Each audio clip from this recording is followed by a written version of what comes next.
Okay, time check. Mag-alas 5 mga kamugil O, nandito pa rin kami, no? Ayun na lang na part, yung isang mano, no? First coating pa lang yan. So, kailangan mabalot yan ng puti. Uubusin lang namin itong skim coat na ito na tinimpla kasi naparami. Hindi pwedeng hindi maubos. Itatapon na lang.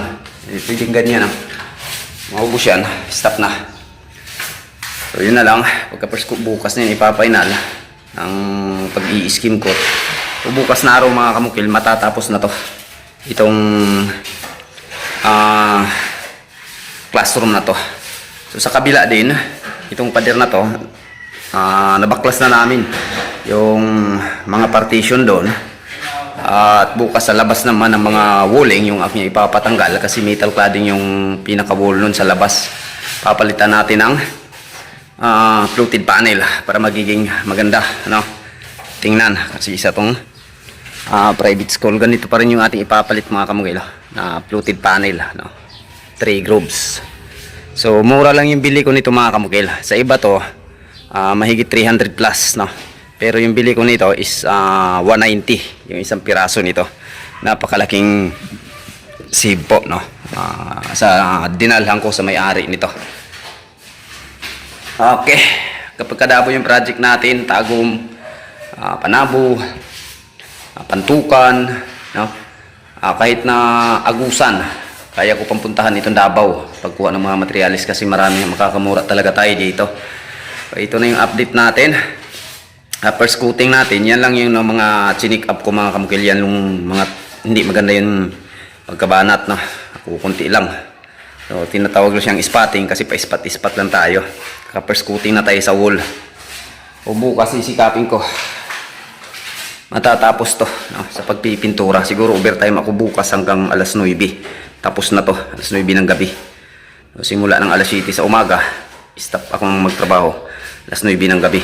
Ito na lang mga kamukil, pagbabatak sa ating pinakasiling sa mga joint yung ipipinish ko dito. While magpipinis ako sa kisame bukas, may maglilihan itong mga poste na to. Itong naka-skim coat namin ngayon, may maglilihan ito. So tama-tama, matapos ko sa pagbatak itong kisame, yung unang mga binatak tuyo na rin, pwede na rin lihain, no? So tamang-tama pagkahapon, tapos na to lahat sa pagprepara. Pagkagabi, primer, tapos final kulay. Puti lang kasi itong kisame natin, kulay white to. Gloss yung ating pinakakisame. Kung napapansin nyo, malapad yung pagkabata ko sa joint dito, no? Kasi kunting lalim lang, makikita yan kapag hindi malapad yung ating pagbabatak sa joint. So kailangan nasa lampas isang dangkal yung aking pagbabatak sa ating mga joint, no? Para plain siyang tingnan. Ito na yung pinaka-forma niya, no? Dati to ano to, plywood, makikita natin dyan. Ito partition, plywood, no? Ngayon unti-unti na siyang gumanda kapag may budget talaga. Lagi ko sinasabi yan mga kamukil, hindi po yung trabahante magpapaganda sa isang project. Ang budget nyo mga kamukil, ang trabahante laging may galing yan, no?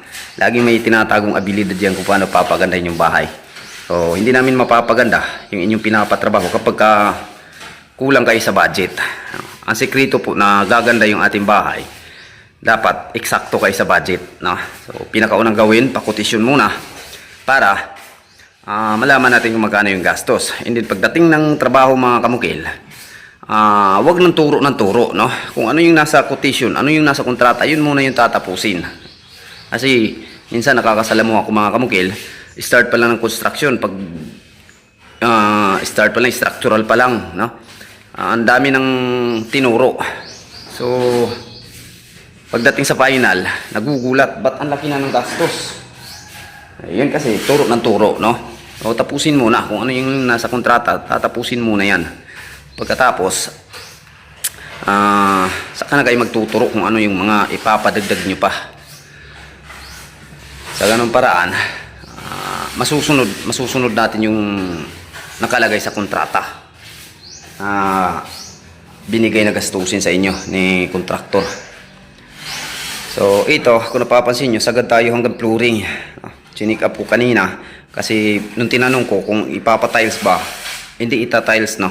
Kumbaga carpet lang yung pinaka-flooring nito kasi makaupo lang yung mga bata dito.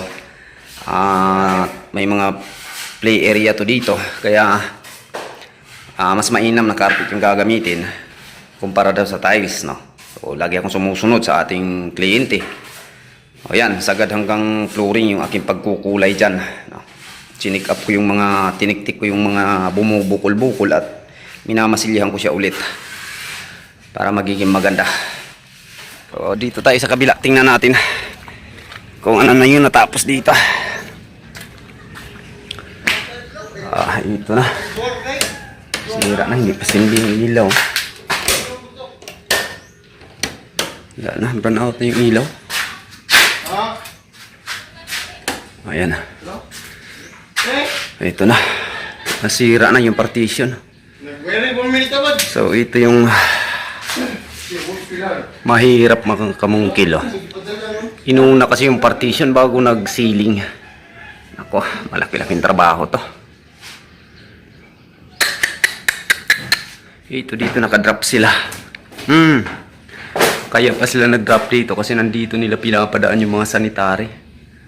Pero mataas masyado yung drop nila. Dapat nakadikit lang sa konti, mga 2 inch lang mula sa sanitary. Kaya tayo magagawa na, malaki na yung trabaho kapag babaguhin. So dito na part talagang magkakaroon to ng drop dito, no? Yan na lang yung sisikapin ko, tatanggalin yan. Kailangan ma-straight natin yan, ma-plain itong ceiling. So yun yung ating pagbibilan ng hardiplex, tapos metal paring. Ito magkakaroon na ng drop talaga dito. Hindi na natin pwedeng baguhin to kasi may sanitary. So okay lang to na hindi natanggalin. Ayan, inuuna kasi nila yung wall, no? Isa sa pagkakamali dito na nagawa. Pagka ganito kasi sa kabila mga kamukil, ako yung nagtrabaho doon, no? Kaya inuuna ko muna yung pinaka ceiling niya, pinaka plain ceiling bago ako nag-partition. Dahil nakaprepare talaga yun mga kamukil. Laging advance yung aking pag-iisip, eh. Balang araw masisira ang drywall. So kapag gustong ipa-renovate, madali lang yung pag baklas, no? Ganitong paraan, kapag sinira yung wall, pati ceiling nito sira din. So kung sa kabila yung trabaho ko, tingnan natin, puntahan natin. So ito yung isang classroom mga kamukil, na inayos ko na, no? Ito, kung napapansin nyo, nakapartition din to mga kamukil. 4 na kwarto to dati. Holy week vacation ko dito sa Davao, Kalayong Iligan, ito yung trabaho ko, no? So ayan, pagsira ko nito, hindi ako nahihirapan kasi inuuna ko yung pinaka-plain ceiling nya. Ngayon madali lang natin trabaho. Doon sa kabila, malaki-laking trabaho yun. Kaya mataas-taas yung ating presyo sa labor doon, no? Especially sa pintura kasi may mga drop. Ito mga kamukil, mababa yung labor ko nito, no? Yung singil ko kasi nakikita ko naman madali lang siyang trabahuin. Sa kabila talagang hirap yun. So laging tandaan mga kamukil, kapag ka mga drywall yung ating partition, huwag kayong papayag na uunahin yung partition saka mag-ceiling. Mahirap po yung pagdating ng araw. Kailangan uunahin mo na yung pinaka-plain ceiling. Pagka nagawa na yung plain ceiling, saka tayo mag-layout ng mga partition sa ating mga kwarto. Yun yung tamang pamamaraan. Okay, saka sa kabila napapansin nyo yung mga electrical nakalabas, hindi nakapasok dun sa pinaka-double ng partition. Sa akin mga kamukil, ayan, wala kang makikitang wires dito na lumilitaw sa mga wall. Lahat yan, no? May diskarte kung paano natin itago yung mga wires na yan kahit na drywall yung ating gamit, kahit na hindi konkreto. So dito naglagay tayo ng isang saksakan, no? Both side ko nito. Ayan, kasi may mga aircon na ilalagay dito. Tapos may TV. Ganun na kasi yung paaralan ngayon. May TV na. Okay. Gagawa tayo ng quotation doon at para malaman ng kliyente kung magkano yung palo natin sa labor doon at magkano yung pwedeng magastos doon sa kabila. At gagawa din ako ng quotation para sa iligan kasi nagkulang tayo doon ng buhangin. Konti na lang yung kulang sa buhangin doon. At saka sa fluted panel. Kasi plano ni Madam doon na mag-apply ng fluted panel sa wall. Kagaya nito. May nakita kasi siyang online na mura yung bigayan sa fluted panel. Pero makalumang estilo yun o design ng fluted panel. Puro grooves po yun, maliliit. Itong gamit natin, bago na to. No? Yan o. Para lang siyang tingnan. Okay, thank you.